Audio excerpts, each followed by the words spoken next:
Hey, what is up everybody, Blades for here, and today for you guys another video of Persona 5X. That's today's video, guys. We're going to be talking about the first anniversary balance and optimization changes here, which are going to be a lot of buffs for a ton of characters and things that really are getting changed for the better of the game. So if you guys are interested in this, be sure to sit back, relax, and enjoy the video. And as always, I gotta say it all the time because y'all freaking just don't understand how much I appreciate it. Thank you guys for all the support. We've been on a constant movement to just like pushing past all our limits and actually going to our next milestone goal, which we actually might hit before my birthday, which is the anniversary of P5X. I have to say, y'all have been doing amazing. It has made it absolutely wonderful just to look at everything the second I wake up and I just have a smile on my face every day. Thank you guys for all the help. Thank you guys for all the support, and we'll get straight into it. So we are on the P5X news and info account here. Thank you once again to Tycon and Red Heart for always translating these things up for us. But they have the balance patches and the balancing for all the characters here translated in this little area. Now recently, I guess it came out maybe while I was asleep here, and they just got everything translated. So I was like, hey, instead of posting the other two videos, which the second video you're going to see is going to come out at I think 1 o'clock, which is the Akechi build guide here. The third video you will actually see maybe around 6, which is going to be a tier list, so look forward to that as well.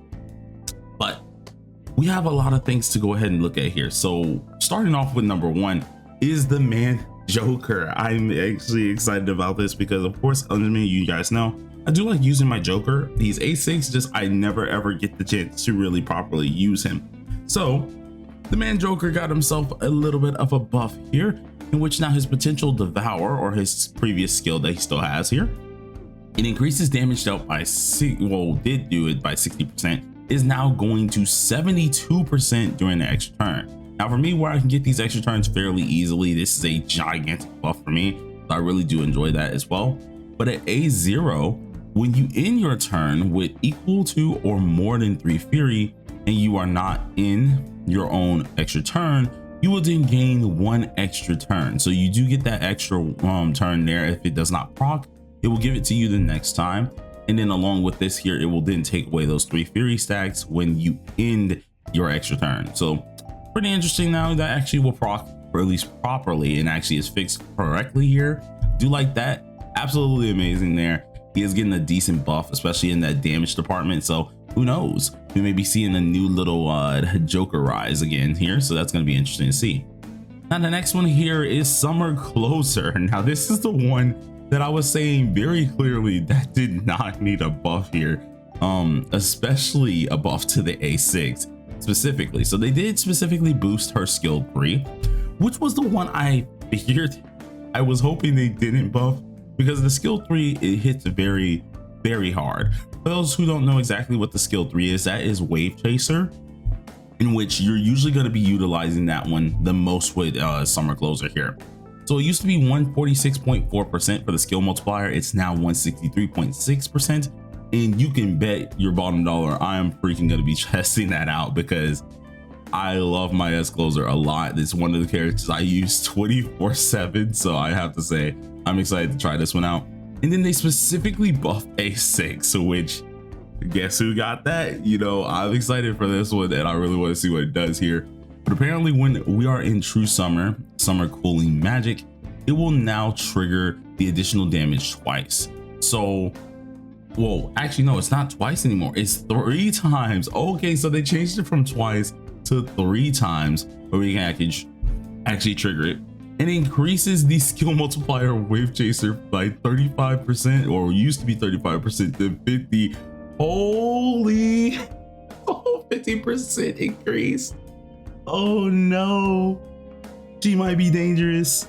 She might be dangerous. Okay, so Summer Closer, I'm saying it right now, expect to see a goddamn gameplay, what is it called? A gameplay video for her very soon, because I think they may have turned my girl into a menace. I've had her built for so stinking long and maxed out for so long. I think there's only 1 card that I could potentially replace on this girl, and oh my god, I'm gonna have a field day. This is gonna be great. Okay, I'm excited for that one. Then we have to go over Moko Summer. So S Moko here, which is one of the few characters that a lot of us have wanted to actually get up here. Her potential eye-catching. When using Please Enjoy, additionally, it will increase the main target's max HP by 1800 for 2 turns. Additionally, now it will restore 60% skill healing amount to the lowest HP allied. So that's kind of nice. It's giving you way more healing potential, which is really good to have, because S Moko, especially with no dupes, kind of makes things a little bit difficult. If you don't have any dupes, you're already only healing 1 person at a time, and then if you are missing the weapon, you're definitely not getting much heals out of it. So it's good to see that they're actually buffing her a little bit when it comes down to the HP side of things, and buffing when it comes down to the skill side of things. So that's really good as well. Then we have our man Mesa, which this brings a tear to my eye, but it is one that does need to be implemented here, and which is Mesa's A0 here. It increases the base chance from bleed from 65 to 70%. So I mean, if you didn't proc those bleeds sometimes as an A0 Mesa, you now can actually proc them. So that's really good for you guys as well.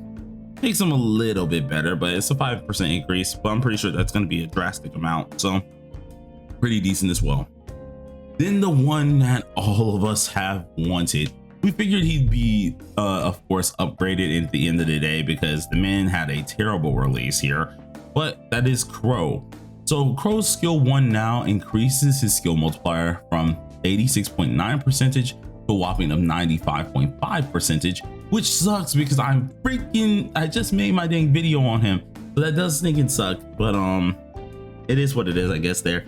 And then the skill 2 here increases the multiplier from 108.5% to a 119.4%.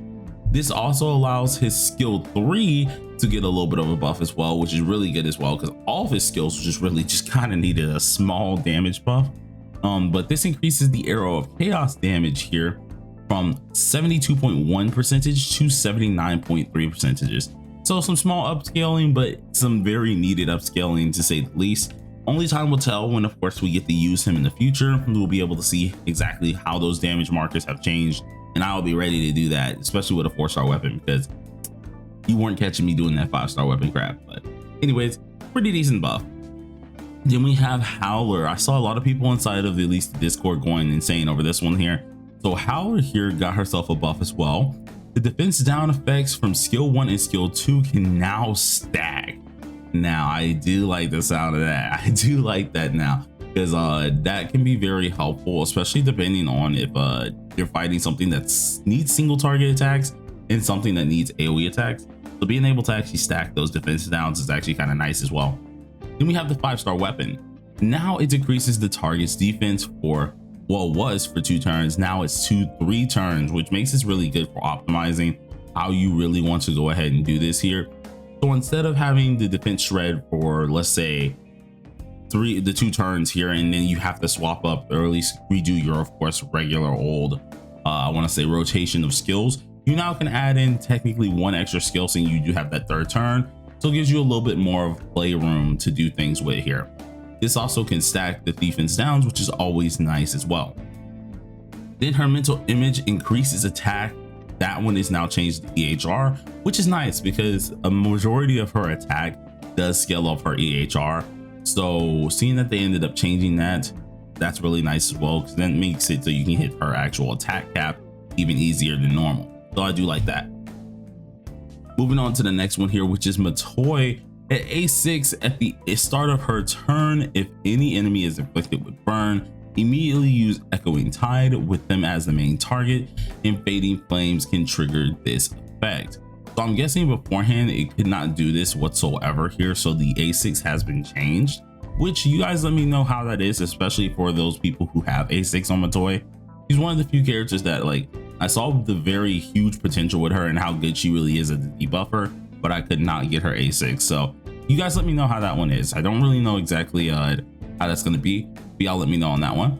And then she got the same thing like Howler, where instead of having increased attack, it's now changed to increase EHR, which is a big W, because once again, she is scaling off EHR for DPS. So that's really good to see.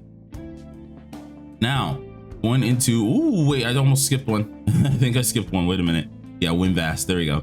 So for Winvast here, it increases her base SP recovery level to 60%. It was 50% at 8-0, so that's actually a nice little buff there.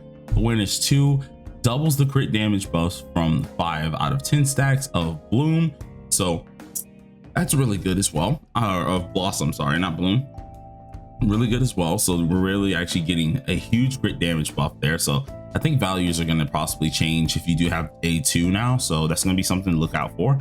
And then Potential Bloom, when she reaches 5 stacks of Blossom, additionally she will increase their attack based on 8% of our own crit damage that's over 100%. Additionally, this will increase their crit damage based on 5% of their own crit damage that is exceeding 100%. So this is actually a huge deal as well, because that was slightly changed to a little bit. I could go ahead and do a comparison of that later on when I do have to actually showcase this character once again, so look out for that video as well. But that was changed a little. And then the next one here is when reaching 10 stacks of Blossom, additionally increase their crit damage based on 5%. It was that 5%, but now it's going to be 10% of your own crit damage that's over 100%. So we did get a 5% increase, which is actually really nice, because we're going to make sure we're hitting as much crit damage as possible, which I do like as well. Now the next thing that we're going to be going over here is Noir, and this one was a huge one. So geez, this was much needed. Noir, as many of you guys do know, or Haru, I guess you can call her either one, she was one of the biggest letdowns. And I hate to say it like this, because she definitely is one of the characters that kind of got the hardest or the worst end of the stick here. She came out swinging, absolutely cool unit, and then immediately dissipated, and it was utterly saddening for a lot of people because her kit was somewhat flawed and didn't have the best of actual what's it called, multipliers that kind of made her fall off really quickly. But they reworked everything about this woman here. So now Noir, her skill 1 deals 68.8% instead of 57.8% attack side damage to all enemies 2 times. There is a 57.8% base chance to inflict the main target with sight, and a 53.7% base chance to inflict all the other enemies with sight. This then turn all enemies sight into own sight for 3 turns. This will allow you to then gain thermal customization when using gun attacks. If you have sight on an enemy, then, oh geez, this is a huge mouthful. With sight, pretty much, it will then increase damage by 29.3%. Remove all the sights after the said gun attack. Now this is the skill 1. This shows you how much they had to overhaul it. So skill 1 at first could only put, if I'm right, if I remember correctly, you could only put 1 sight, and it was kind of a low chance to get what is it called, sight on the other people. But on the main target, you definitely could hit that sight chance pretty decently, right? And sight is what makes her deal a lot more of her damage, especially once she goes back over it. Well, they ended up buffing the increased skill damage with this as well whenever you use a gun attack, and also up the probability for a lot of this with the skill multiplier. So I like this as well. This is really good to finally see here. Of course, she still removes the sights once you use your gun attack, but it does make her a little bit more viable. So that's very nice to actually see they buffed that skill 1 and overhauled it completely. I really do like that, but god dang, that's a mouthful.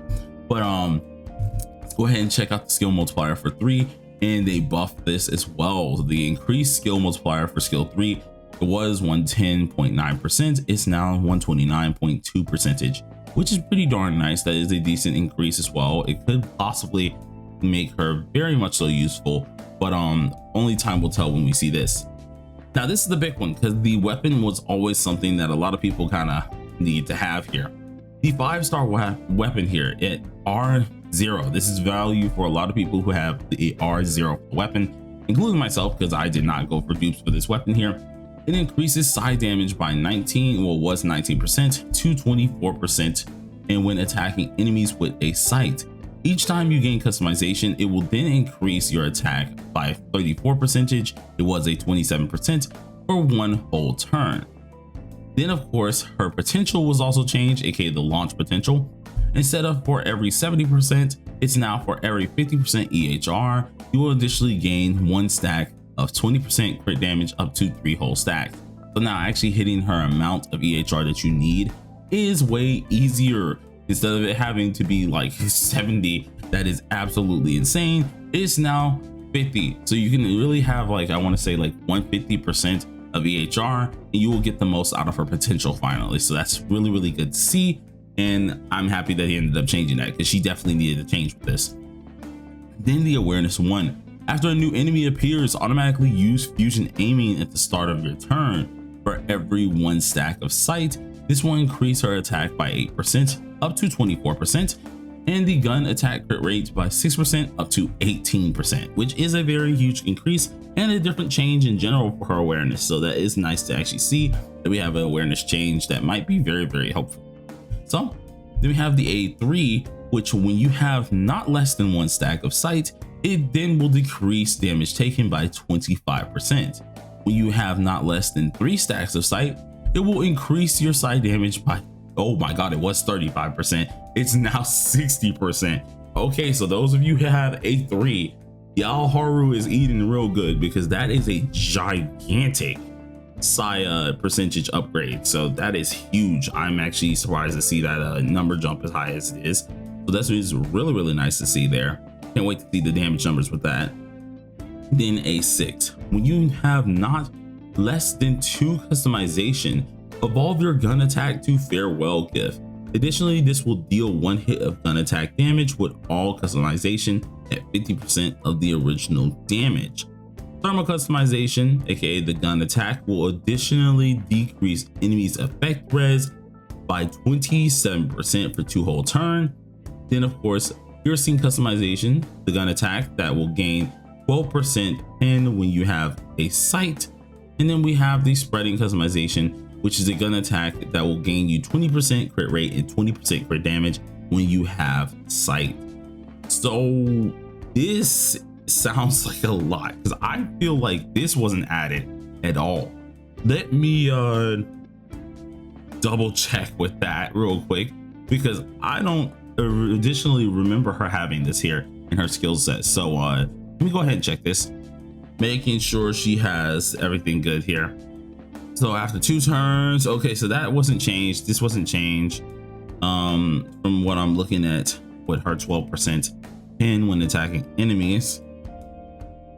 Okay, so it was when attacking enemies with a sight. This is just pretty much when they have a sight, you will get this attack pin here. So that instead of when attacking, you just have it immediately if they have a sight on them. And then for spreading increase, this is by 20%. So this still has the 20% here.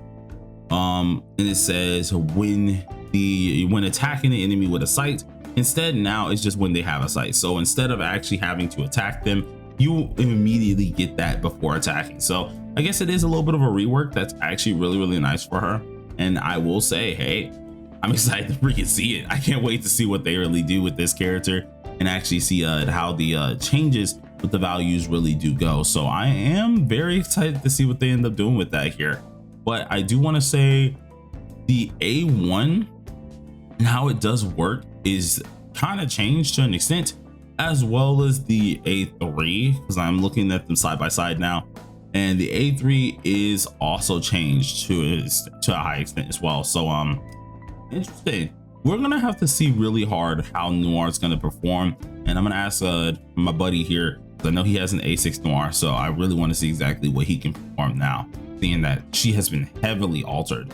So we're gonna see what that does there, but let's go ahead and move on. Then we have the last few things here, in which I'm not really gonna go over the persona changes, because I do want to do that for a different video. These are like your heavy little things. If you guys want to, go ahead and look at them now, but I'm gonna keep this for a different video because I do have some things I want to announce in that video as well. All right, so the next thing that we're gonna go over is of course the combat mechanics changes here. Highlight removed highlight energy when taking damage is now increased highlight energy after each turn. Then for pin calculation, pin calc will now calculate before defense downs. Afterwards, take the decreased value into defense down calculation, which is nice. And then of course the Dwarf Nightmares change to season 1 every 3 weeks is increased enemies max HP and score multiplier for Devouring Nightmare. Added buffs when bringing rescue and defend thieves for multi-layered dream. as well as now Sea of Souls has been changed to one season every 3 weeks, removing freeze and insta kills and debuffs for enemies, adding stable domain, which all allies cannot crit, increase final damage based on crit rates and crit damage. So all that has now been changed there as well, and that is everything, which is a huge mouthful of stuff. A lot of characters got buffed. I'm actually surprised to see this, and this is going to be interesting to see how this update's going to go. So if you guys are excited, be sure to let me know down below in the comment section here. But holy crap, we have a lot of testing to do with those. And till next time, everybody, peace out, have a nice day.